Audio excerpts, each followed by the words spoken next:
Not so long ago, Birkenstocks were considered the antithesis of high fashion. You see, for the longest time, the 250-year-old German brand's characteristic chunky sandal was seen as nothing more than an orthopedic shoe, meant for hippies and old people. And then everything changed. In the last decade or so, Birkenstock has had a major glow up. It all started with Birkenstock deciding not to settle for being just another comfortable but kind of cringy sandal anymore. So, to make Birks cool, the brand began by collaborating with high end fashion designers like Rick Owens, Valentino, and Dior. And very quickly, celebrities and influencers caught on. They were suddenly being spotted walking out of the gym or a cafe with a pair of Birks on. And just like that, a trend was born. The orthopedic sandal, built more for comfort than for style, became the new it shoe. Now, the Birk craze has also managed to find its way to India. You see, since it was launched in 2019, Birkenstock has now become one of the country's fastest growing footwear brands. You only have to walk into an upscale cafe in pretty much any metro city to confirm that statistic. You're likely to spot at least half a dozen pairs of Birkenstocks today. And Birkenstock also recognizes that India is very quickly becoming a major market for the company. Sure, even today, 90% of its sales comes from American and European markets, but the company is now targeting the Asia Pacific region for growth, with India as a major focus. In fact, it went public just last year and in its IPO documents showed plans to expand in Africa, the Middle East, and Central Asia. The plan is for sales from these regions to eventually become 50% of the company's revenue. Both in India and in countries like China, the brand's strategy is to tap into a booming aspirational consumer market. So it's basically positioning itself as the new Bata for the bourgeoisie. So, how did it get here? Welcome to Daybreak, a business podcast from The Ken. I'm your host Rahel Philippos, and I'll be joining Snigdha every week to bring you one business story that is worth understanding and worth your time. Today is Tuesday, the 16th of July.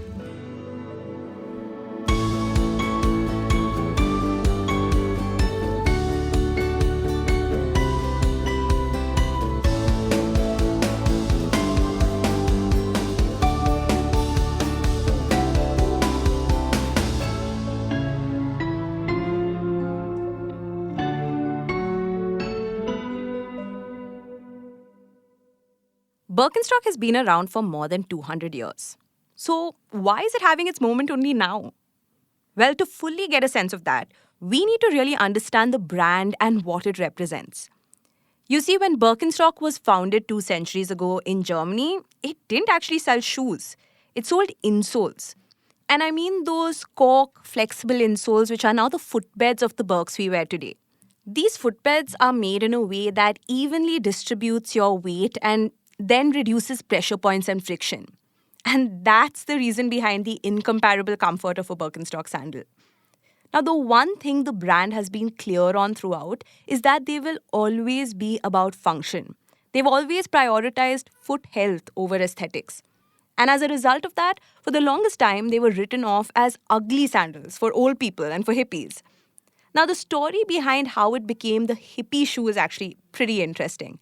Back in the 60s, a German American designer named Margot Fraser discovered them when she was on a spa trip in Germany. She thought they were incredibly comfortable and decided she wanted to bring them back to the US. And that's exactly what she did. She got distribution rights and launched the business in the US. Now, the funny thing is that most shoe stores refuse to sell them. So she resorted to selling them at certain health food stores where a lot of hippies used to shop. And just like that, the brand got its hippy-dippy reputation. But from time to time, Birks would still suddenly pop up on high fashion runways. Like in 2012, when the luxury fashion brand Celine had models wear fur-lined Birkenstocks during a fashion show. So every summer, Birks would suddenly pop up in the occasional fashion magazine. But their real moment of reckoning came about a decade ago. This was largely thanks to a massive fashion movement called normcore. You can think of it almost as anti-fashion.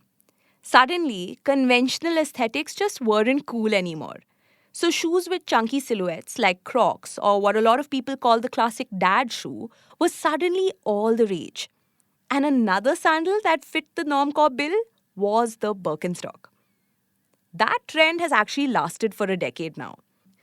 In fact, the brand hit peak pop culture just last year when Barbie swapped her glittery heels for sturdy Birks in her eponymous movie. So, what about India? How did the sandal get popular here?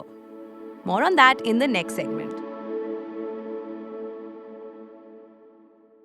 When it comes to its entry in India, Birkenstock's timing was interesting. You see, it launched right in the thick of the pandemic. But that actually seemed to be exactly why the brand took off almost immediately.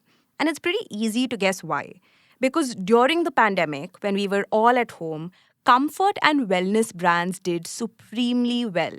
So the time was ripe for Birkenstock's debut. But the only snag in its plan was pricing.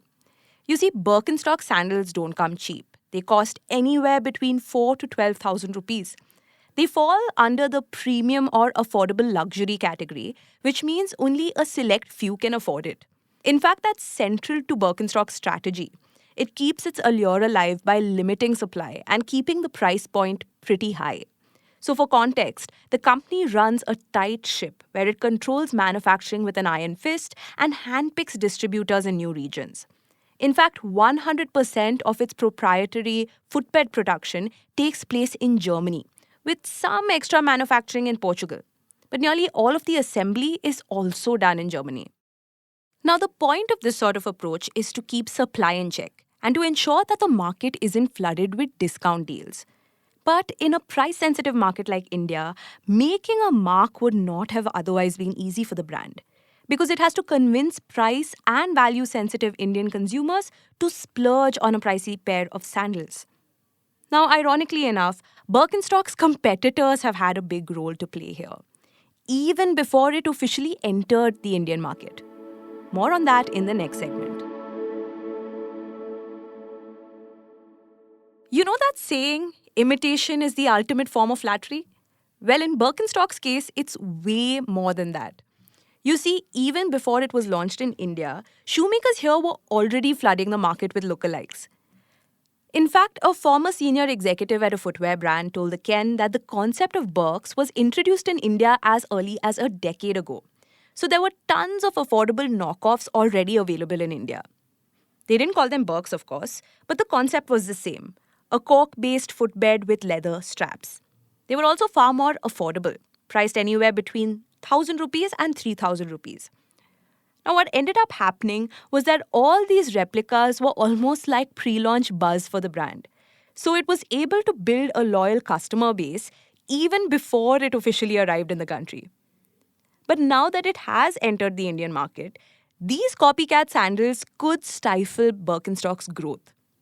You see, Birkenstock's strategy, which involves expanding through D2C and B2B channels and opening premium mono-brand stores, has been working well for it so far.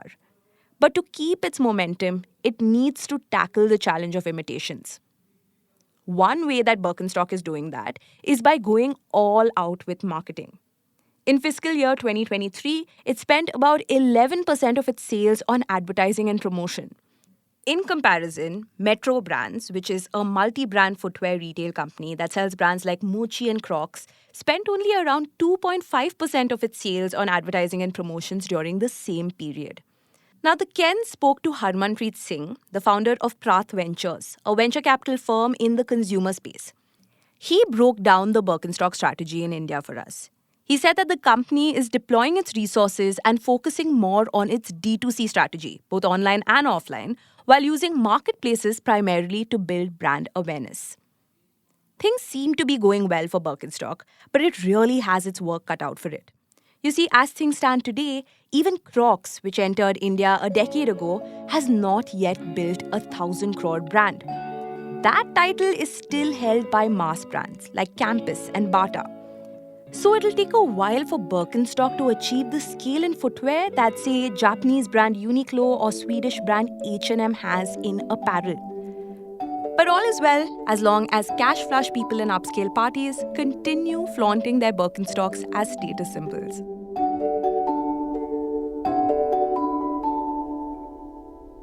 Daybreak is produced from the newsroom of The Ken, India's first subscriber-focused business news platform. What you're listening to is just a small sample of our subscriber-only offerings.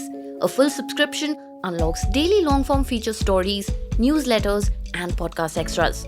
Head to theken.com and click on the red subscribe button on the top of the website. Today's episode was hosted by Rahil Philippos, produced by me, Snigdha Sharma, and edited by Rajiv CN.